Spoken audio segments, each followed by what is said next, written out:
Hi friends, start करते हैं आज के टॉपिक से। बेटा बात हो रही थी हमारी principle and scope of audit. Audit का क्या सिद्धांत होता है और इसके स्कोप में क्या क्या बातें आती हैं।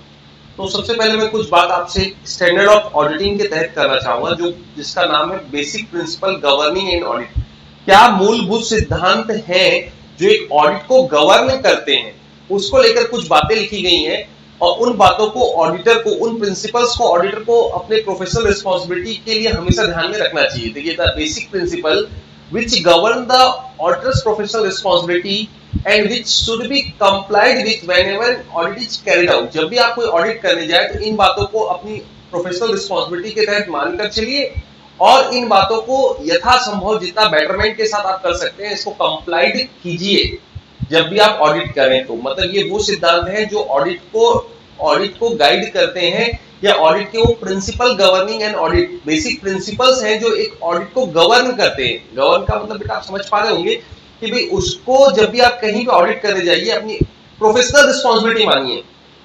एक सीए ने बहुत अच्छी बात बोली थी, सीए में भी बोल सकता हूं मैं, दो में से कोई एक चीज, कि साहब जिस दिन मेरे पास ये डिग्री आई है ना, लोगों को ये डिग्री बड़ी आसान लग रही है, मुझे इस डिग्री में बहुत सारे रिस्पांसिबिलिटीज छुपी हुई है। कहीं मेरे से गलत साइन ना हो जाए, कहीं मेरे से कोई गलत रिपोर्ट ना बन जाए, कहीं मेरी ओपिनियन गलत ना निकल जाए, कहीं मेरी ऑडिट में कोई कमी ना रह जाए।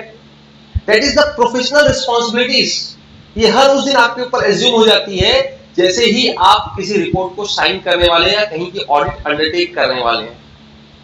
बेटा एक बात मैं खत्म करूं, तो जब भी ऐसा ऑडिटर आपको कोई ऑडिट स्टार्ट करनी है, ऑडिट कंप्लीट करनी है, तो आप अपनी प्रोफेशनल रिस्पांसिबिलिटी मानते हुए प्रिंसिपल्स को एक्सेप्ट कीजिए कि ये मेरी प्रोफेशनल रिस्पांसिबिलिटी की इन बातों का मुझे ध्यान रखना चाहिए। इट्स ओके, और मुझे उनको पूरा कंप्लाइड करना है। चलिए क्या बातें लगभग कुछ हो चुकी, कुछ नहीं आई। जैसे इंटीग्रिटी, ऑब्जेक्टिविटी एंड इंडिपेंडेंस। मैं किसी भी बात पर बायस नहीं रहूंगा, मैं एक स्वतंत्र व्यक्ति के रूप में काम करूंगा और मेरा प्रेजुडिस किसी के साइड भी नहीं रहेगा। मैं इंटीग्रिटी के साथ काम करूंगा। ये तीन मुद्दे आपस में बहुत जुड़े हुए हैं। The auditor should be straightforward, honest and sincere in his approach to his professional work। मैंने हाईलाइट ऑलरेडी कर दिया है भाई, सत्य को सत्य बोलना है, ईमानदारी से काम करना है और एक सिंसियरिटी के साथ हमें काम करना है। He should be fair and must not allow prejudice or bias। हम किसी के साथ भेदभाव ना करें, किसी चीज का प्रेजुडिस ना करें, एक तरफा बात ना करें जिससे कि हमारी ऑब्जेक्टिविटी खराब होती हो। हमें कोई ऐसा काम नहीं करना चाहिए, हमें सारे काम फेयर तरीके से करने हैं। He should maintain an impartial attitude। हम किसी के साथ भेदभाव नहीं करेंगे, पक्षपात नहीं करेंगे, impartial attitude अपनाएंगे। And both be and appear to be, रहेंगे भी और दिखाएंगे भी, केवल दिखाना नहीं है। Be and appear to be free of any interest which might be regarded whatever its actual effect as being incompatible with integrity and objectivity। हम एक्चुअल इफेक्ट को दरकिनार करते हुए, चाहे वो कोई भी इफेक्ट ला रहा हो, हमारी इंटीग्रिटी और ऑब्जेक्टिविटी के साथ जो सुसंगत बातें हैं, हम उन बातों को इम्पार्शियल एटीट्यूड के साथ रखेंगे। हमारे आचरण से भी और हमारे अंदर से भी हम क्या रहेंगे, अनबायस रहेंगे, इंटीग्रिटी के साथ काम करेंगे। लिखा है ना, and both be and appear to be free of any interest.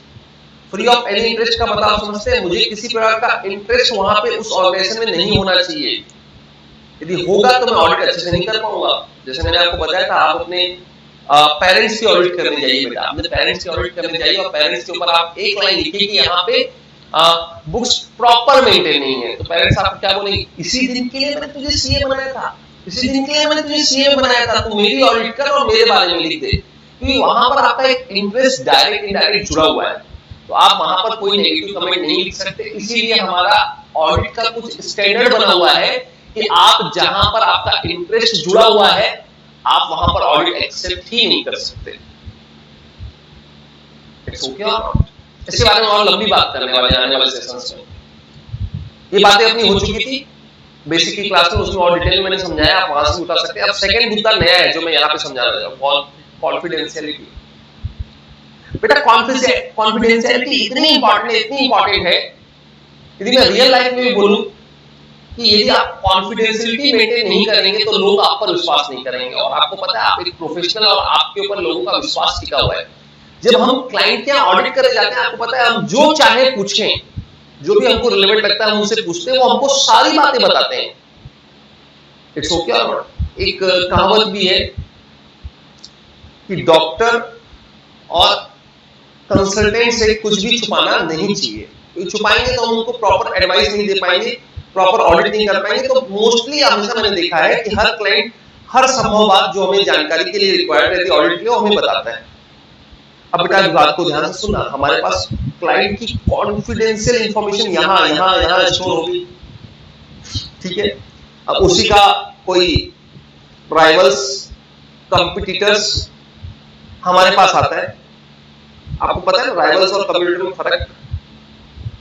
Competitor शायद एग्जिस्टिंग मार्केट में जो अवेलेबल लोग हैं उनको हम कंपटीटर बोलते हैं, और राइवल्स हमारे पोटेंशियल होते हैं जो बाद में आ सकते हैं हमारे एरिया में कंपीट करने के लिए। हमारे भाई ऐसे लोग जो कॉमन सेल, कॉमन मार्केट और कॉमन कस्टमर के लिए लड़ाई करते हैं, वो कंपटीटर हैं। और जो कंपटीटर भविष्य में हो सकते हैं या जो भविष्य में ऐसी लड़ाई करेंगे हमसे, वो हमारे राइवल्स कहलाते हैं। हालांकि दोनों का मेरे सब्जेक्ट से बहुत ज्यादा लेना देना नहीं है, स्ट्रेटेजिक मैनेजमेंट में बहुत डिटेल में आपने पढ़ा होगा। चलिए मैं फिर से बोलता हूं कि क्लाइंट की सारी जानकारी मेरे पास यहाँ पे है। अब क्लाइंट आया, उसने बताया, मेरी जानकारी में आ गया, वो क्लाइंट चला गया। उसका एक दुश्मन, खून का प्यासा आदमी, मतलब इतनी लड़ाई है दोनों में एक दूसरे के बीच में कि क्या बताएं, लेकिन वो धोखे से दोनों मेरे ही क्लाइंट है। फॉर एग्जांपल वो मेरे पास आता है, मेरे से पूछता है सर बताइए ना वो क्या नया प्रोडक्ट बना रहा है, बताइए ना सर वो प्रोडक्ट कैसे बनाता है, सर मुझे उसकी ये जानकारी बताइए, उसके कस्टमर के नाम बताइए, उसके सप्लायर के नाम बताइए। अब जरा सोचिए, क्लाइंट ने तो मुझे कितना, जिसकी मैंने ऑडिट की थी उसने कितने विश्वास के साथ मुझे ये सब बताई थी कि सीएस आपको मैं बता दूंगा तो काम सही तरीके से अच्छे से कर पाएंगे। जो मैंने पूछा उसने सब कुछ बताया। अब मेरे दिमाग में जितनी बातें हैं मैं उसे कंप्यूटर या थर्ड पार्टी को बता दूंगा, तो इससे नुकसान क्लाइंट का बहुत ज्यादा होगा। तो बेटा कॉन्फिडेंशियलिटी ऑडिट के दौरान हमें मेंटेन करना बहुत जरूरी है।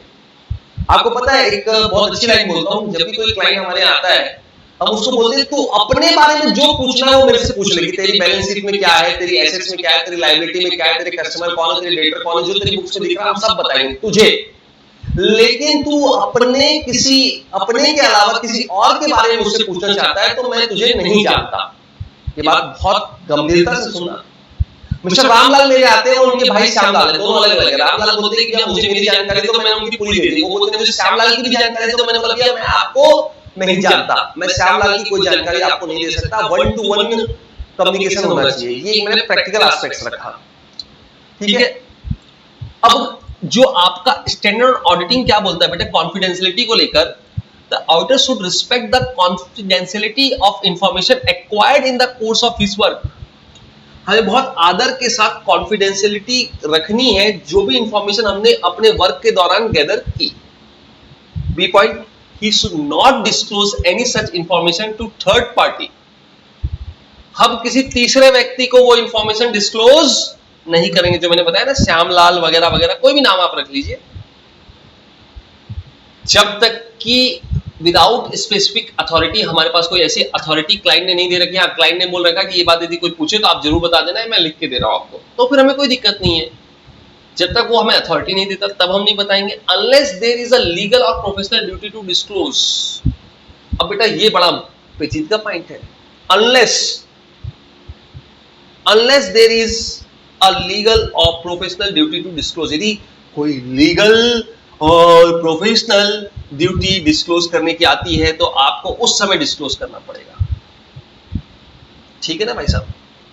फॉर एग्जाम्पल बहुत ध्यान सुनना कि एक क्लाइंट की आपने ऑडिट की, ऑडिट के समय आपने जो जो वर्किंग की थी वो आपके लिए कॉन्फिडेंशियल है, उस वर्किंग को आप किसी थर्ड पार्टी के साथ डिस्कस नहीं कर सकते। अचानक से गवर्नमेंट के एक स्पेशल विभाग से, इन्फोर्समेंट डिपार्टमेंट, प्रवर्तन निदेशालय से फोन आता है कि आपको कंपलसरी है कि आपके पास जो जो इंफॉर्मेशन इससे रिलेटेड है आपको बतानी ही पड़ेगी। अब आप क्या करेंगे? देखिए बेटा, बहुत ध्यान सुनना। कोई थर्ड पार्टी पूछती तो आप नहीं बताते, या आपको क्लाइंट बता देता तो आप बता देते तो चल जाता, लेकिन यहां तो सरकार या कोई लीगल या प्रोफेशनल ड्यूटी बन रही है आपको बताने की, तो भाई साहब यहां पर थोड़ा ध्यान दीजिएगा, यहां पर आपको बताना पड़ सकता है। फिर भी ऐसे केस में आप अपने एक्सपर्ट्स की ओपिनियन ले लीजिए, आप लॉ की ओपिनियन ले लीजिए कि क्या ये आपकी रिस्पॉन्सिबिलिटी में आता है कि ये बात आप सरकारी डिपार्टमेंट को जरूर बताएं, तो फिर आपको बतानी पड़ सकती है। यदि वहां पर कहीं ऐसा ना लिखा हो या कहीं पर ऐसा कंपल्सन नहीं है तो फिर आपको बताने की आवश्यकता नहीं है। मतलब आप क्लाइंट की इंफॉर्मेशन तभी डिस्क्लोज कर सकते हैं जब ऐसी कोई लीगल और प्रोफेशनल रिस्पॉन्सिबिलिटी आपके ऊपर आ रही है, अदरवाइज आपको कहीं भी ऐसा डिस्क्लोज करने की आवश्यकता नहीं है। चलिए सर, यहां तक की बात मजेदार समझ में आ गई? Yes sir. Integrity, objectivity, independence, ये आपको मेंटेन करना है। कॉन्फिडेंशियलिटी, बेटा कॉन्फिडेंशियलिटी, कि आप कॉन्फिडेंस में जो बातें मिली है, जो आपको विश्वास में बातें मिली हैं, उसे आप पब्लिक में फ्लोट नहीं करेंगे, थर्ड पार्टी को नहीं बताएंगे जब तक कि क्लाइंट आपको ना बोल दे, या जब तक कोई ऐसी लीगल और प्रोफेशनल मजबूरी ना आ जाए कि आपको ये बातें बतानी पड़ेंगी, तो आप शायद बता सकते हैं। ठीक है।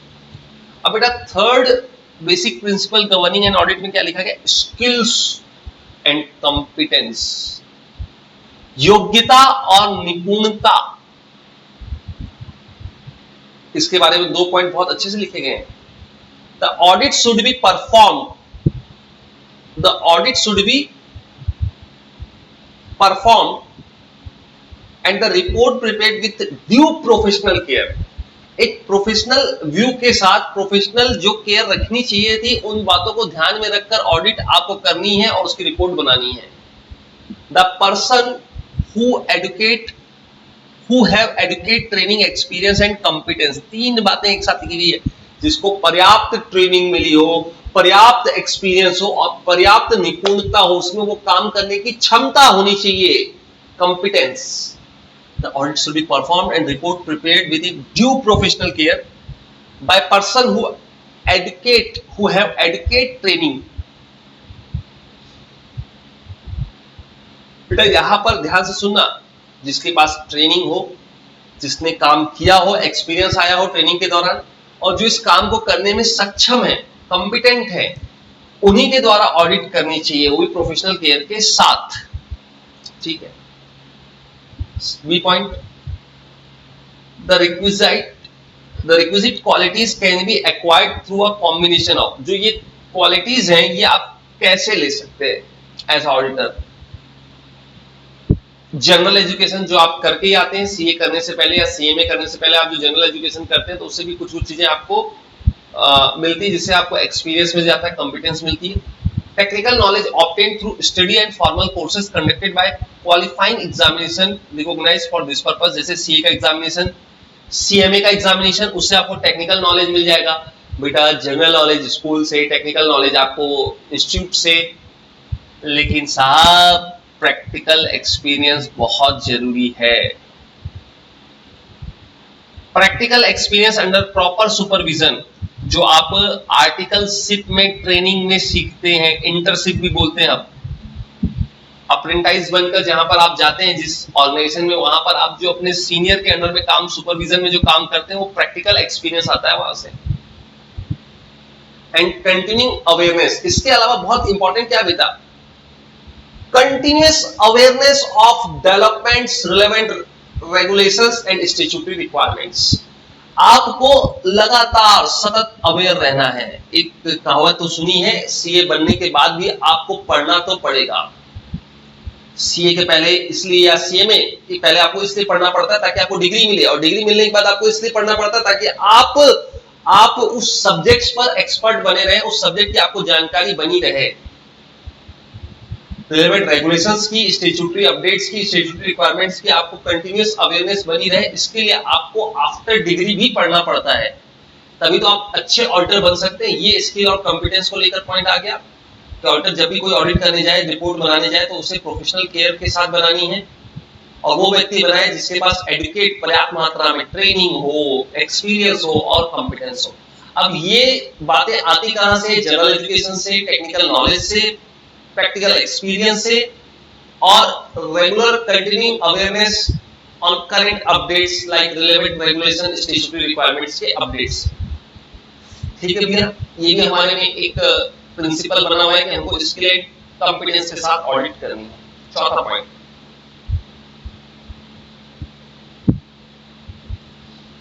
Work perform by others. इसके ऊपर बेटा स्टैंडर्ड ऑडिटिंग 620 बना है, 620, जो बताता है कि किसी और के द्वारा किए गए काम को आप जब भी यूज करें तो कुछ बातों का विशेष ध्यान रखें। अच्छा, एक बात मैं आपको बताता हूं, मुझे ऑडिट मिली है ना, तो साइन मुझे करना है। मेरी ऑडिट मिली तो मेरी रिस्पॉन्सिबिलिटी है कि वो सही रिपोर्ट हो रही या नहीं हो रही। मैं ये नहीं बोल सकता कि ये काम मैंने नहीं किया, ये काम मेरे स्टाफ ने किया, इसलिए मेरे स्टाफ रिस्पॉन्सिबल कीजिए, मुझे रिस्पॉन्सिबल मत कीजिए। पता है आपको सामने वाली कंपनी क्या बोलेगी? साहब साइन स्टाफ ने नहीं किया था, साइन तो सीए साहब ने किया था। राइट? अरे राइट और रॉन्ग? राइट साहब, राइट। जब आप साइन कर रहे हैं, जब आप ऑडिट कर रहे हैं, तो अल्टीमेट रिस्पॉन्सिबिलिटी तो आप पर आती है, अल्टीमेट रिस्पॉन्सिबिलिटी तो आप पर आती है। अपनी रिस्पॉन्सिबिलिटी को ध्यान में रखते हुए यदि आपको कई बार ऐसे काम किसी और से करवाने पड़ते हैं, इट्स ओके और नॉट, चाहे वो आपका असिस्टेंट हो, चाहे वो कोई अदर ऑडिटर्स हो, कई बार किसी थर्ड पार्टी से आपको कुछ काम करवाने पड़ते हैं वक्त की नजाकत को ध्यान में रखते हुए। तो बेटा जब भी आप ऐसे थर्ड पार्टी से या किसी अदर व्यक्ति से कोई काम कराएं और उसके काम का इस्तेमाल आप अपने ऑडिट में करें या उसके द्वारा निकाले गए ऑब्जर्वेशन का इस्तेमाल आप अपनी ऑडिट रिपोर्ट में करें, ऑडिट में करें, तो आप एक्स्ट्रा विजिलेंट होइएगा, एक्स्ट्रा केयरफुल होइएगा, क्योंकि आपकी रिस्पॉन्सिबिलिटी उस काम के लिए उतनी ही है यदि वो काम आप खुद करते तो। भले आपने नहीं भी किया तो भी आप रिस्पॉन्सिबल है, और आप करते तो भी आप रिस्पॉन्सिबल होते। तो भैया बड़ा धर्म संकट हो गया कि मैं किसी और से काम कराऊं या नहीं कराऊं। बेटा कराना तो पड़ेगा, तो कराना है तो किस तरीके से कराओ और किन बातों को ध्यान में रखो, इस पॉइंट में लिख दिया गया है। पढ़िएगा चारों पॉइंट आप सब।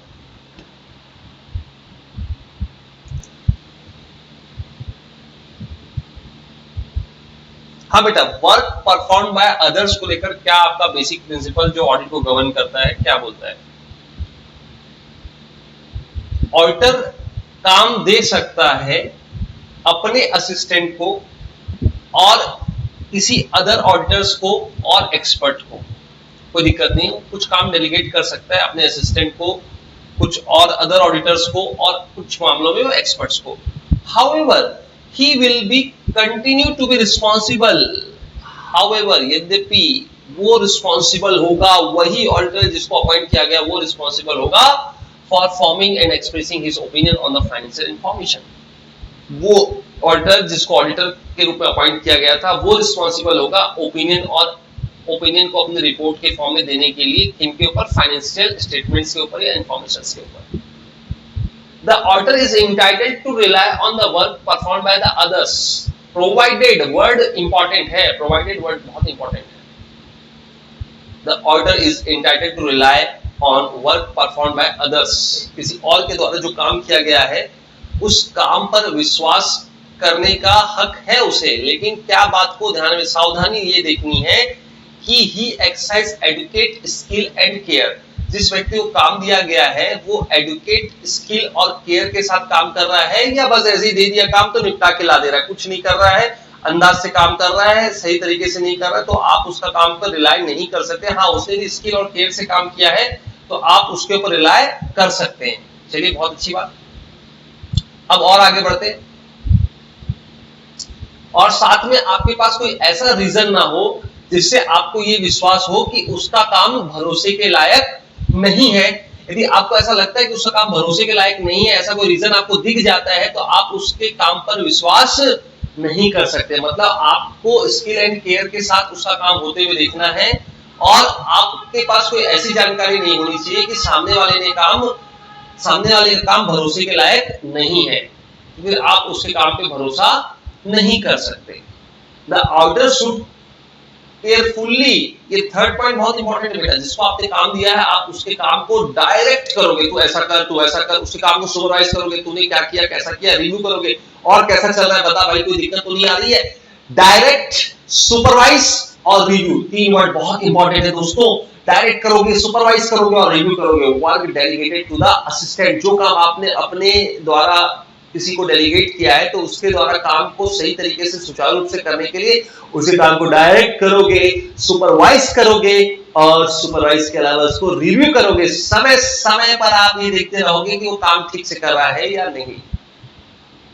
और fourth number point, he should obtain reasonable assurance that work performed by the other auditors or expert is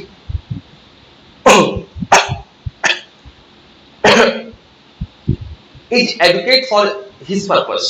जिस पर्पस के लिए मैंने वो काम उसको दिया था और उस व्यक्ति ने जो काम परफॉर्म किया है वो हमारे पर्पस के लिए एडुकेट है या नहीं, ये भी आपको उसका भी एश्योरेंस लेना है, रीजनेबल एश्योरेंस लेना है कि हाँ हमको लगता है कि उसका काम हमारे लिए एडुकेट है तो ठीक है, नहीं है तो उसके काम को हम इस्तेमाल नहीं कर सकते। चलिए ये तो चार बिंदु हो गए जो बताते हैं कि किसी और के द्वारा किए गए काम को यदि आपको रिलाय करना है तो आप किन किन शर्तों के साथ करेंगे। पहला क्या भैया, हम कर सकते हैं लेकिन हमारी रिस्पॉन्सिबिलिटी कम नहीं होगी, हमको ये मान के चलना है। हम एडुकेट, स्किल और केयर के साथ यदि वो काम कर रहा है तो इस्तेमाल कर सकते हैं और हमारे पास कोई डाउट का रीजन नहीं होना चाहिए उसे काम को लेकर। तीसरा, हम उसके काम को डायरेक्ट करें, सुपरवाइज करें और रिव्यू करें। तीनों वर्ड जुड़ा हुआ है। डायरेक्ट बताएं, सुपरवाइज की भैया उससे उसे काम को करते हुए उसको सुपरवाइज करें, वो क्या कर रहा है क्या नहीं कर रहा। रिव्यू मतलब उससे स्टेटस पूछे, उससे बात करें। That is the important word in respect of the works delegated by the main auditor. He should obtain reasonable assurance that the work performed by the other auditors or expert is adequate for his purpose। जिस purpose के लिए मैं audit कर रहा हूं उस purpose के लिए मैंने जो एक्सपर्ट को काम दिया उसका जो काम की रिपोर्ट आई है, जो उसने जो काम करके दिया वो मेरे लिए एडुकेट है या नहीं, मुझे ये भी देखना पड़ेगा।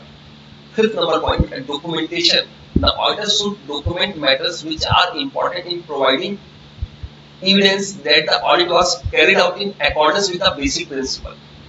ऑडिटर को हर उन मुद्दों को, हर उन इंपॉर्टेंट पेपर्स को, डॉक्यूमेंट्स को, मैटर्स को जो उसे लगता है कि महत्वपूर्ण है, इस बात का प्रूफ बनने के लिए, इस बात को एविडेंट करने के लिए कि हमारी ऑडिट, मेरी ऑडिट एप्लीकेबल बेसिक प्रिंसिपल के आधार पर की गई है। मैंने पूरे लॉ को गवर्न किया है जो हमारी ऑडिटिंग ऑफ स्टैंडर्ड का बोलता है, जो हमारी ऑडिटिंग ऑफ स्टैंडर्ड्स बोलता है, जो हमारे ऑडिटिंग का प्रिंसिपल्स है, उस प्रिंसिपल को अपनाते हुए मैंने ऑडिट की है। इस बात का प्रूफ जो मुझे मिल सकता है उन सारे प्रूफ्स को मुझे रख लेना चाहिए, लाइक वर्किंग पेपर्स और डॉक्यूमेंट्स वगैरह वगैरह। तो उससे क्या हो जाएगा, उनके डॉक्यूमेंट्स को संभाल के रखूंगा। बेटा आने वाले चैप्टर में हम पढ़ेंगे कि डॉक्यूमेंट्स को हमें कैसे रखते हैं, कितने साल तक मेंटेन करना उसका रिकॉर्ड, वो सारी बातें पढ़ेंगे। बट फिलहाल ये प्रिंसिपल बस इतना बोलता है कि भैया आपने ऑडिट अच्छे से की है, एप्लीकेबल प्रिंसिपल के आधार पर की है, इसलिए आप सारे डॉक्यूमेंट्स को संभाल कर बना कर रखें। Sixth number, planning. बहुत ध्यान सुनना बेटा, बिना प्लानिंग के कोई काम नहीं हो सकता, आपको तो पता ही है बेटा। अब जो आप पढ़ने जा रहे हैं वो है ऑडिट एविडेंस, सबूत। ऑडिट के दौरान मिले गए, पाए गए सबूत को हम ऑडिट एविडेंस बोलते हैं। जो भी हमें कंफर्मेशन, जो भी हमारे चेकिंग का प्रोसीजर का परफॉर्मेंस जो आउटकम निकलता है वो सब हमारे लिए क्या बनता है बेटा, ऑडिट एविडेंस। जो ड्यूरिंग द एग्जामिनेशन हमें देखने को, ऑब्जर्व करने को, महसूस करने को मिलता है, वो सारे आउटकम, सारी चीजों को हम क्या बोलते हैं, ऑडिट के वो एविडेंस है। इसके बारे में पूरा एक चैप्टर है बेटा, नेक्स्ट चैप्टर हम इसी पर डिस्कस करने वाले। फिर भी सब कुछ बेसिक वर्ड्स हमें क्लियर होना चाहिए कि ऑडिट एविडेंस को लेकर आपके दिमाग में क्या होना चाहिए। जब भी आप एक ऑडिट को परफॉर्म करें तो जो कुछ भी आप एविडेंस गैदर कर रहे हैं वो एविडेंस क्या होने चाहिए, सफिशिएंट होने चाहिए, पर्याप्त होने चाहिए, एप्रोप्रिएट होने चाहिए, रिलेवेंट होने चाहिए। एप्रोप्रिएट किसकी बात करता है, रिलेवेंस की बात करता है, और सफिशिएंट मतलब कि पर्याप्त क्वांटिटी की बात करता है। क्वांटम सही होनी चाहिए और एप्रोप्रिएट का मतलब होता है कि वो जिस मुद्दे के लिए आप एविडेंस लेने गए थे उस मुद्दे से जुड़ा होना चाहिए।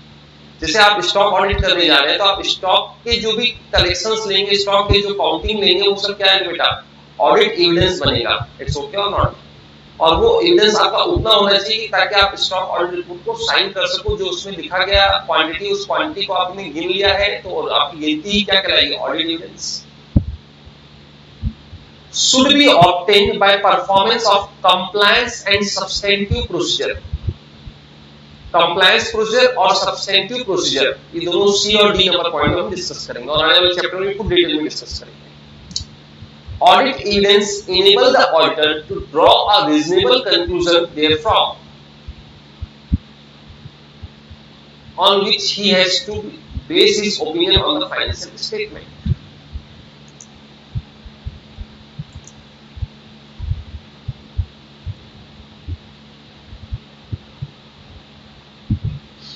क्या बात है, मैंने जो भी आपको 10 मिनट तक पढ़ाया वो रिकॉर्डिंग नहीं हो पाया शायद, ऐसा लगता है। मैं फिर से बोल देता हूँ, मैं यहाँ तक पहुंच गया था बेटा पढ़ाते पढ़ाते अकाउंटिंग सिस्टम तक। मेरे को पूरा विश्वास है कि रिकॉर्डिंग में नहीं आया होगा, मैं इसे रिपीट कर देता हूँ, 2 मिनट रुकिएगा। बेटा ऐसा कई बार होता है कि मैं रिकॉर्डिंग कंप्लीट हो जाती है, बाद में पता चलता है कि ऑडियो में बहुत ज्यादा दिक्कत है तो मुझे डिलीट करना पड़ता है। कई बार कुछ कुछ हिस्से में वीडियो पॉज रह जाता है और मैं रिकॉर्डिंग करते जाता हूँ, जैसा अभी हुआ। मुझे लगा कि मैं प्लानिंग से लेकर 8-9 पॉइंट नंबर तक मैं पूरा पढ़ा दिया पिछले 20 मिनट से, बट वो जैसे मैंने देखा कि वो तो पॉज स्टेटस में था स्क्रीन में, तो रिकॉर्ड नहीं हुआ होगा। जब रिकॉर्ड नहीं हुआ तो आप तक पहुंचेगा नहीं, तो कोई बात नहीं, मैं इसे फिर से रीस्टार्ट कर देता हूँ। ध्यान सुना बेटा, प्लानिंग बेटा कोई भी काम बिना प्लानिंग के अच्छे से नहीं हो सकता, आपको भी पता है, मुझे भी पता है। इसे मैनेजमेंट में एक लाइन बहुत अच्छी याद आती है, without planning all work, all efforts are like a ship in the sea without radar. उनके पास कोई दिशा नहीं है, उनके पास कोई रडार नहीं है, उनके पास कोई कंपास नहीं है, दिशा सूचक नहीं है। वो शिप जो पानी में चक्कर लगाते रहेगी, उसी तरह आपके एफर्ट्स भी होते रहेंगे, लेकिन उसका कोई एंड रिजल्ट नहीं आएगा। एंड रिजल्ट तक पहुंचने के लिए, इस शिप को अपने किनारे तक पहुंचना है, तो उसे उसके लिए एक प्लानिंग के साथ चलना होगा। उसके पास एक प्लानिंग होना चाहिए, प्लानिंग का रोड मैप होना चाहिए। ये आपके लिए बहुत इंपॉर्टेंट है, प्लानिंग वर्ड मैनेजमेंट के लिए बहुत इंपॉर्टेंट होता है। तो एक ऐसा ऑडिट के लिए प्लानिंग का क्या महत्व है बेटा? प्लानिंग के साथ आप कोई भी काम को अच्छे से और टाइमली कंक्लूड कर सकते हो। तो ऑडिट को भी आपको टाइमली और इफेक्टिव तरीके से कंक्लूड करना है, तो आपको ऑडिट स्टार्ट करने से पहले प्लानिंग करना जरूरी है। Auditor should plan his work to enable him to conduct an effective audit in efficient and timely manner. अच्छी ऑडिट को अच्छे तरीके से, कार्यकुशल तरीके से, समय के पाबंदी के अंदर, समय सीमा के अंदर कंप्लीट करने के लिए आपको प्लानिंग करना जरूरी है। और हमारी ऑडिट का plan should be based on the knowledge of client's business. Client का बिजनेस किस तरीके का है, क्लाइंट का बिजनेस इन्वायरमेंट किस तरीके का है, उसके आधार पर हमारा प्लान बनना चाहिए।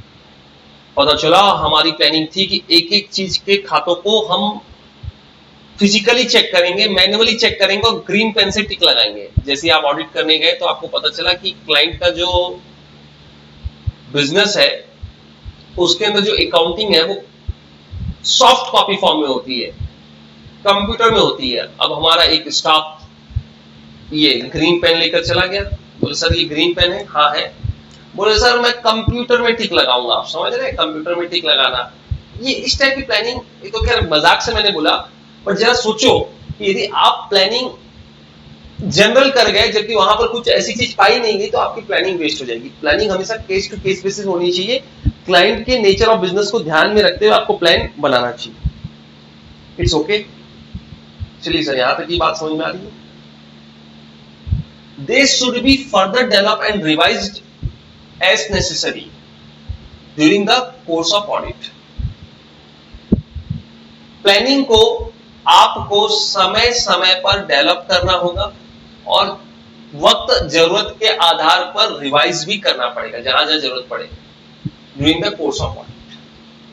तो प्लानिंग तो आपने कागज में बनाई थी, वास्तविकता में तो आप ऑडिट कर रहे हो, और हो सकता है जब आप ऑडिट करने गए तो आपको कुछ प्लान्स जो है वो आपके अननेसेसरी बेतुके लगे, तो आप उनको रिवाइज कीजिए। और कुछ चीजें आपको वहां रिलेवेंट लगती है, जैसे आपको ऑडिट करने गए तो परचेज रजिस्टर में बहुत मैनिपुलेशन दिखा, तो आपका प्लान था कि परचेज रजिस्टर को एक दिन में चेक करना है, लेकिन आपको वहां पर क्या दिखा कि बहुत ज्यादा मैनिपुलेशन हो रखी है, कुछ रिस्क एरिया ज्यादा है, कुछ मटेरियल मिस स्टेटमेंट होने की संभावनाएं ज्यादा है, तो आप दोस्तों वहां पर क्या करोगे, फिर फर्दर डेवलप करोगे अपने ऑडिट के प्लान को, और आप वहां पर डिटेल इन्वेस्टिगेशन करना पड़ सकता है आपको वहां पे, तो आपको करना भी चाहिए, इट्स ओके और नॉट।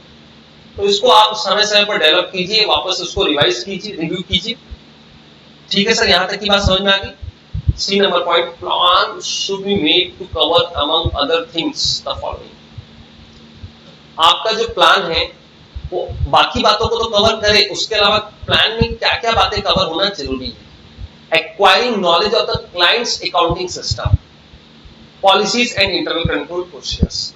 आपके ऑडिट प्लान के थ्रू आपको उसके अकाउंटिंग सिस्टम, अकाउंटिंग पॉलिसीज और इंटरनल कंट्रोल प्रोसीजर की जानकारी इकट्ठा हो जाए।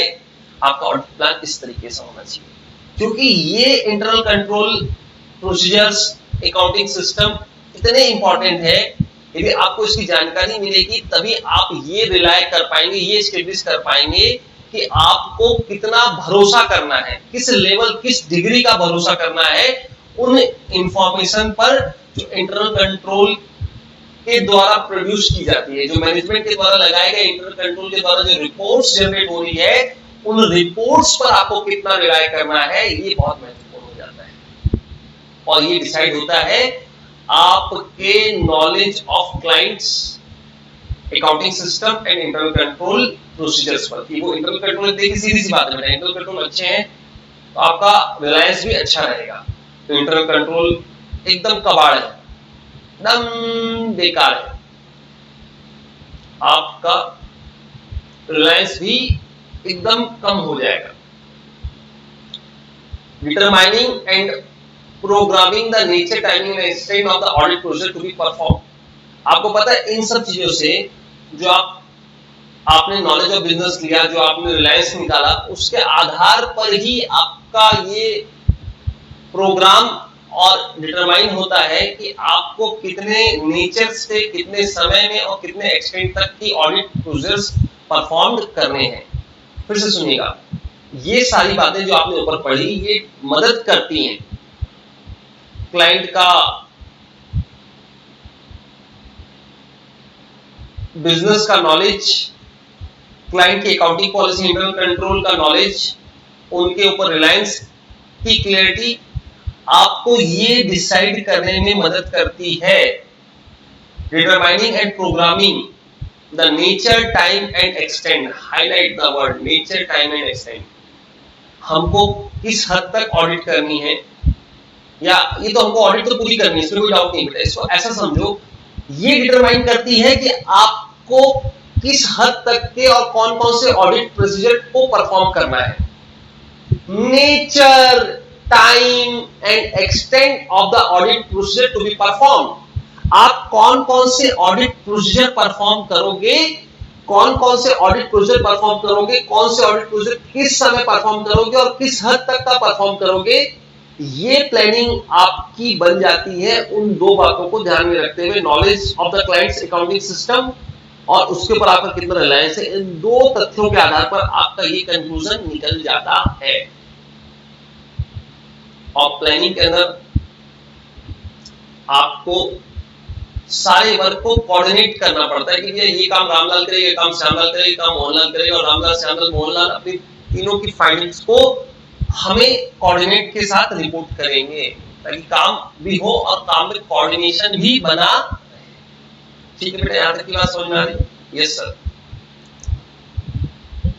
बेटा ऑडिट एविडेंस, पूरे ऑडिट का जो सेंट्रल पॉइंट है, ऑडिट परफॉर्म करने जब आप क्लाइंट के जाते हैं तो उसका पूरा एक ही मेन मकसद होता है पूरे ऑडिट का कि आप अपने परफॉर्मेंस के द्वारा, आप अपने ऑब्जर्वेशन के द्वारा, आप अपने परफॉर्मेंस के द्वारा, अपने ऑब्जर्वेशन के दौरान कुछ जो आपने फील किया, जो आपको आउटपुट मिला, उस आउटपुट को ही मैं आपका ऑडिट एविडेंस कहता हूं। इट्स ओके और नॉट? और इन एविडेंस के आधार पर आपका रीजनेबल कंक्लूजन क्रिएट होता है कि इसके आधार पर आपको जो कंक्लूजन लगता है कि फाइनेंशियल स्टेटमेंट सही है या गलत है, जो कुछ भी है, वो आपका बेस्ड होता है इन ऑडिट एविडेंस के आधार। ठीक है, दोनों पॉइंट को ध्यान से पढ़िएगा। अब ऑडिट एविडेंस कितने होने चाहिए, कैसे होने चाहिए, इसके बारे में एक प्रिंसिपल गवर्निंग द ऑडिट में लिखा गया है। बेसिक प्रिंसिपल गवर्निंग ऐसे क्या बेसिक प्रिंसिपल है? Sufficient and appropriate audit evidence should be obtain. पर्याप्त मात्रा, सफिशिएंट, जितने होने चाहिए कम से कम उतने हो। एंड एप्रोप्रिएट, एप्रोप्रिएट का मतलब बेटा रिलेवेंट, जिस मुद्दे से ऑडिट संबंधित ऑडिट की जा रही है उस मुद्दे से संबंधित ही एविडेंस होना चाहिए। पर सर रामलाल की ऑडिट में श्यामलाल की एविडेंस लगाई तो कोई काम के नहीं, टाइम पास होगा। It's okay. और ये ऑडिट एविडेंस आप कैसे गैदर करते हैं? दो तरीके बेटा, दो तरीके। पहला तरीका बहुत ध्यान सुनना, कंप्लायंस प्रोसीजर से। दूसरा तरीका सब्सटेंटिव प्रोसीजर से। दो बातें बहुत ध्यान सुनना, दोनों ऑडिट के दौरान साथ साथ चलते हैं। Compliance procedure, test of controls, और सब्सटेंटिव प्रोसीजर्स मतलब जो डेटा है उसका चेकिंग करना कि वो सही है या नहीं है, करेक्ट है या नहीं है, कंप्लीट है या नहीं है, वैलिड है या नहीं। That is known as substantive procedures. आइए बी नंबर पॉइंट में आते हैं। Audit evidence enable the auditor to draw a reasonable conclusion therefrom. ये उतने सक्षम होने चाहिए या ये ऑडिट एविडेंस ऐसे होते हैं जिसके आधार पर आप एक रीजनेबल कंक्लूजन ड्रॉ कर सकते हैं और उस रीजनेबल कंक्लूजन पर आपका ओपिनियन बेस्ड होता है। ये ध्यान रखिएगा, जो आप कंक्लूजन निकालते हैं उसी को अपनी रिपोर्ट से ओपिनियन पैराग्राफ में लिखकर आते हैं। ठीक है सर, यहां तक भी हमें समझ में आ गया लगभग, कहीं कोई दिक्कत नहीं। और सर बहुत इंपॉर्टेंट, आने वाली कई क्लासेस के साथ या चैप्टर नंबर 2 में पूरा ऑडिट एविडेंस हम पढ़ने वाले। Compliance procedure means the test design to obtain. बेटा टेस्ट ऐसे एग्जामिनेशन, ऐसे टेस्ट जो आपने इसलिए डिजाइन किए हैं, किस लिए डिजाइन किए? To obtain reasonable assurance that those internal control on which audit reliance is to be placed are in effect। वो इंटरनल कंट्रोल जिसके ऊपर ऑडिट का रिलायंस प्लेस किया जा सकता है या टू बी प्लेस जिसके ऊपर रिलायंस किया जाएगा या टू बी प्लेस लिखा है, आर इन इफेक्ट, कि एंटिटी के द्वारा लगाया गया इंटरनल कंट्रोल इफेक्ट में है या नहीं। उनके द्वारा जो इंटरनल कंट्रोल का डिजाइन बनाया गया था उनके द्वारा जो इंटरनल कंट्रोल का जो डिजाइन बनाया गया था वो डिजाइन इन इफेक्ट में है या नहीं, या जो इंटरनल कंट्रोल लगाए गए थे वो इफेक्टिव है या नहीं है, इसको चेक करने के लिए जो आप रूपरेखा बनाते हैं उसका नाम है compliance procedure. Substantive procedure means the procedure designed to obtain evidence as to completeness, accuracy and validity of data produced by the internal control system. Second point उसकी चेकिंग, पहला पॉइंट चेक करता है कि इंटरनल कंट्रोल सही है या नहीं है। दूसरा पॉइंट ये चेक करता है कि जो इंटरनल कंट्रोल या जो अकाउंटिंग सिस्टम से जो डेटा प्रोड्यूस हो रहा है वो डेटा कंप्लीट है या नहीं, एक्यूरेट है या नहीं, वैलिड है या नहीं, इट्स ओके और नॉट। और आपको पता है सब्सटेंटिव ऑडिट प्रोसेस, ध्यान से सुनना बेटा, आने वाली कई क्लासेस में हम इन्हीं की बात करने वाले हैं। इसके फिर से दो हिस्से हैं, test of details of transaction and balances. जो आपको बैलेंसेस और ट्रांजैक्शंस दिख रहे हैं उनका डिटेल में चेक करना, उनको डिटेल में चेक करना, that is known as vouching and verification, जिसे हम क्या नाम देंगे? Vouching and verification.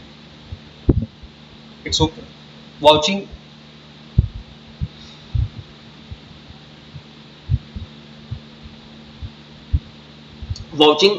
ट्रांजैक्शंस की होती है और वेरिफिकेशन एसेट्स एंड लायबिलिटी मतलब बैलेंसेस की होती है। तो ये वर्ड जुड़ा हुआ है, आने वाला चैप्टर इसी का ही बेटा। अब ऑडिट के अच्छे दिन आने वाले, बेसिक टर्मिनोलॉजी आपकी लगभग खत्म होने वाली, थोड़ा सा बस पेशेंस रखिए, एक दो दिन की बात और है, सब खत्म हो जाएगा बेटा। सेकेंड तरीका है बेटा ratio analysis, analysis of significant ratios and trend including the resulting inquiry of unusual fluctuation. यहां पर बहुत इंपॉर्टेंट वर्ड क्या है बेटा, कि आप रेशियो और ट्रेंड्स के आधार पर, आप रेशियोज और ट्रेंड्स के आधार पर आप क्या करेंगे भैया? एनालिसिस करेंगे, इंक्लूडिंग द रिजल्टिंग इंक्वायरी, और इसके अंदर आप रिजल्टिंग इंक्वायरी भी करेंगे, जो भी आपका रिजल्ट आए, of unusual fluctuations and item, unusual fluctuations और आइटम के ऊपर आप इंक्वायरी भी करेंगे। क्लियर है साहब यहाँ तक? यस सर, यहाँ तक एकदम अच्छे से क्लियर है। अब बेटा अकाउंटिंग सिस्टम और इंटरनल कंट्रोल के बारे में आपका basic principle governing and audit क्या बोलता है, इसे भी ध्यान से सुनिएगा।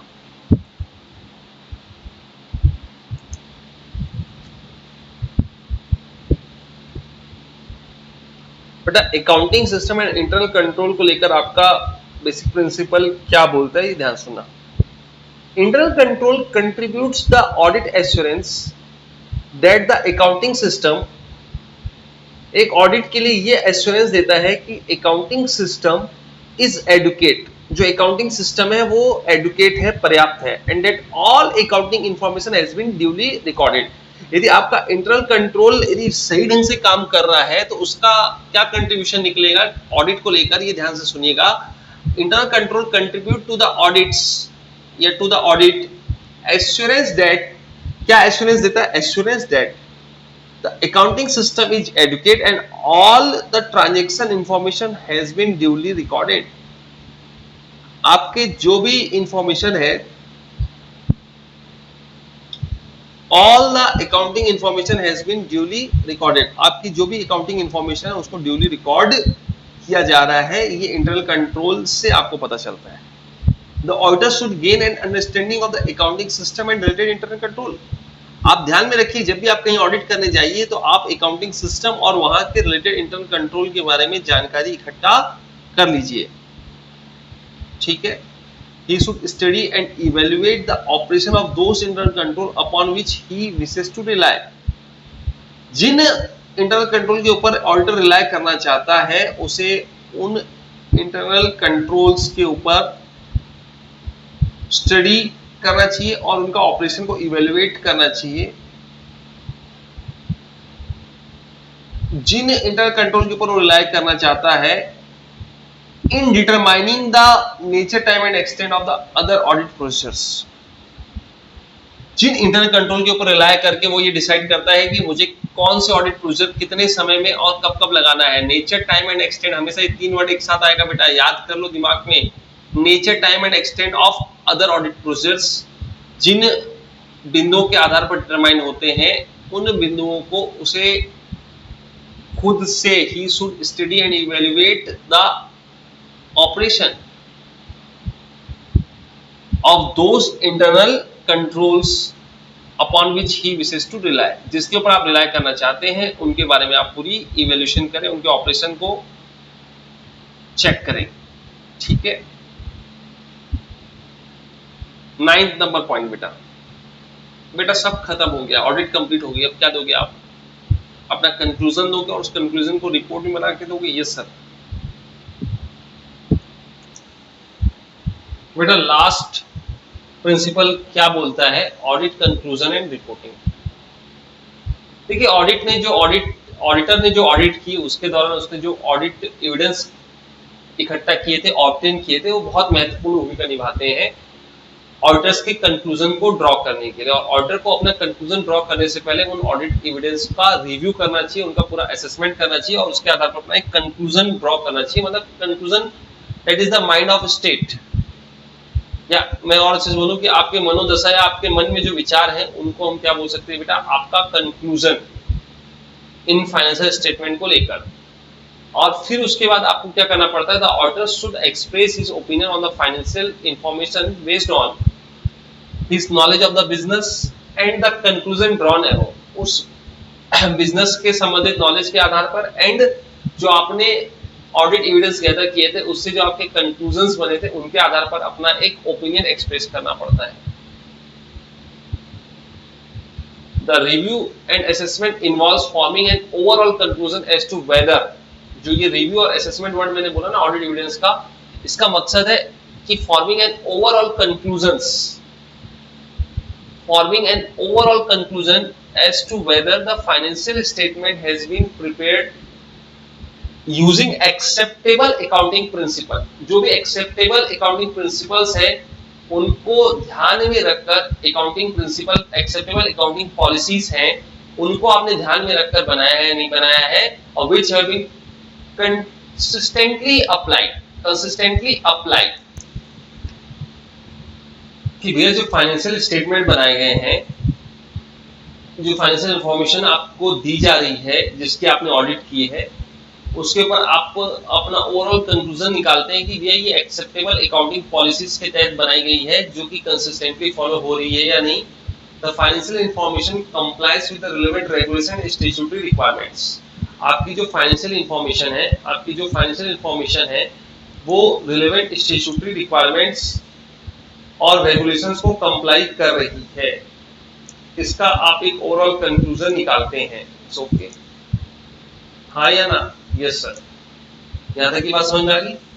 There is adequate disclosure of all material matters relevant to the proper presentation of financial information. ये भी बहुत महत्वपूर्ण है कि जितने भी महत्वपूर्ण डिस्क्लोजर से फाइनेंशियल इंफॉर्मेशन संबंध में जितने भी मटेरियल्स मैटर थे, उनका रिलेवेंट होते जो इसको to proper presentation of financial information, उनको आपने प्रॉपर्ली डिस्क्लोज कर लिया है, subject to statutory requirements wherever applicable.